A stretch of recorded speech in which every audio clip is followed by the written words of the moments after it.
तुम, मेरी अधूरी धड़कन, एक रोमांटिक कहानी। लगभग 2000 शब्द। रात का पहला पहर था।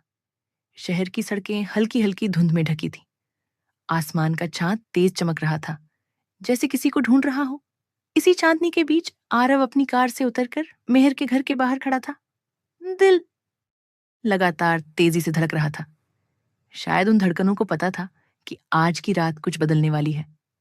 दरवाजे पर हाथ रखते ही उसे अपनी उंगलियों में हल्का सा कंपन महसूस हुआ। क्या सच में जाना चाहिए? वह खुद से बुदबुदाया। लेकिन उसकी सोच से पहले दरवाजा खुला और सामने मेहर खड़ी थी। हल्की सी मुस्कान, घने लंबे बाल और गाढ़ी नींद से भरी आंखें। पर उनमें जलती एक चमक, एक सवाल, एक अधूरी कहानी। आरव, तुम इस वक्त? उसकी आवाज में नींद भी थी और नाराजगी भी। आरव ने सांस खींची। मैं तुमसे बात करने आया हूं। आज नहीं कहा तो शायद कभी नहीं कह पाऊंगा। मेहर उसके शब्दों को समझने की कोशिश ही कर रही थी कि अचानक तेज ठंडी हवा का झोंका आया और मेहर थोड़ी कांप गई। अंदर आओ, उसने दरवाजा खोलते हुए कहा। कमरे में हल्की पीली रोशनी थी और लैवेंडर की खुशबू हवा में घुली थी। सोफे पर बैठते ही दोनों के बीच चुप्पी फैल गई। वही चुप्पी जो बहुत कुछ कहती है। तुमसे दूर रहना अब मुझसे नहीं होता। मेहर ने पानी का गिलास उसकी ओर रखा। तो बात क्या है? आरव ने गहरी सांस ली। मेहर, मैं जानता हूं कि हम दोनों के बीच बहुत कुछ अधूरा रह गया है, लेकिन उसकी आवाज कांपने लगी। मेहर ने उसे देखा, धीरे, गहराई से। आरव, तुम हमसे दूर क्यों हो गए? सब कुछ अचानक क्यों बदल दिया? यह सवाल महीनों से उसके सीने में धंसा हुआ था।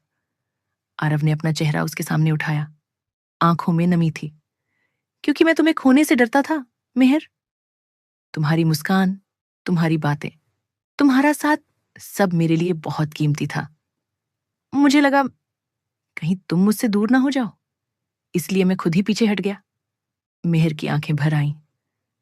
तुमने दूर जाकर मुझे और दूर कर दिया। तुमने पूछा भी नहीं कि मैं क्या चाहती थी। आरव ने अपना हाथ बढ़ाया और धीरे से मेहर की उंगलियों को छू लिया। सिर्फ इतना भर कि वो महसूस करे वह अभी भी वही है। मैं तुमसे प्यार करता हूं, मेहर, बहुत प्यार। मेहर ने उसकी उंगलियों को पकड़ा, थोड़ी हिचकिचाहट के साथ, लेकिन दिल से। तो फिर मुझसे दूर क्यों भागते रहे? उसकी आवाज टूट रही थी। आरव उसके हाथों को अपने हाथों में लेकर बोला, क्योंकि मुझे लगा कि तुम किसी और की दुनिया में खुश हो। मैंने खुद को यह समझा लिया कि मुझे तुम्हें भूल जाना चाहिए। मेहर ने धीरे से उसका चेहरा अपने हाथों में लिया। और तुम भूल पाए? आरव ने उसकी आंखों में देखते हुए कहा। एक पल के लिए भी नहीं। उनके बीच की हवा भारी हो गई। बोलने की जरूरत नहीं थी। आंखें सब कह रही थी, मुझे तुम्हारी आदत नहीं, तुम्हारी जरूरत है। मेहर ने सोफे पर थोड़ा करीब सरकते हुए कहा।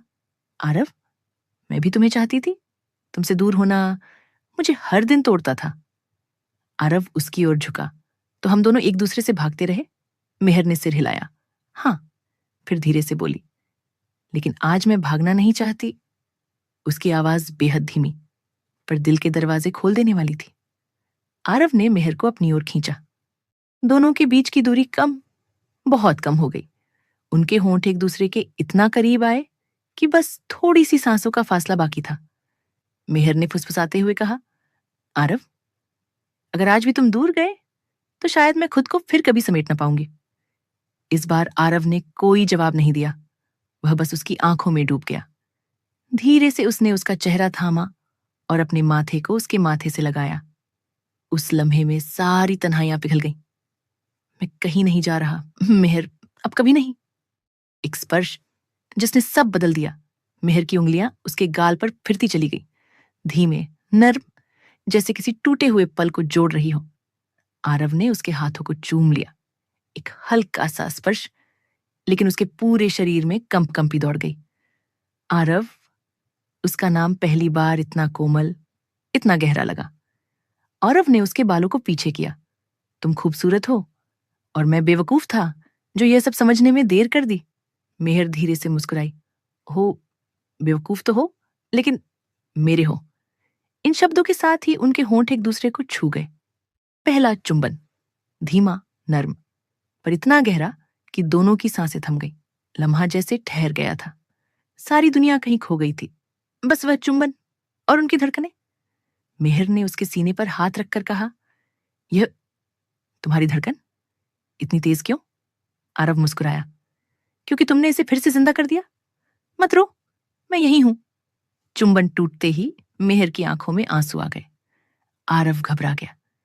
अरे क्या हुआ? मैंने कुछ मेहर ने उसका हाथ पकड़ लिया। कुछ नहीं, बस मुझे यकीन नहीं हो रहा कि तुम सच में मेरे सामने हो। इतने दिनों की तन्हाई आज जैसे खत्म हो गई। आरव ने उसके आंसुओं को अपनी उंगलियों से पोंछा। मत रो, नहीं तो मैं टूट जाऊंगा। मेहर ने अपना सिर उसके सीने पर रख दिया। आरव ने उसे कसकर अपनी बाहों में भर लिया। उस आलिंगन में एक अनकही कसम थी। अब कोई दूरी नहीं। एक रात जिसने दोनों की दुनिया बदल दी। कमरे में चांदनी भर गई थी। मेहर ने उसकी कॉलर को पकड़ा और उसे अपने करीब खींचा। आरव ने उसकी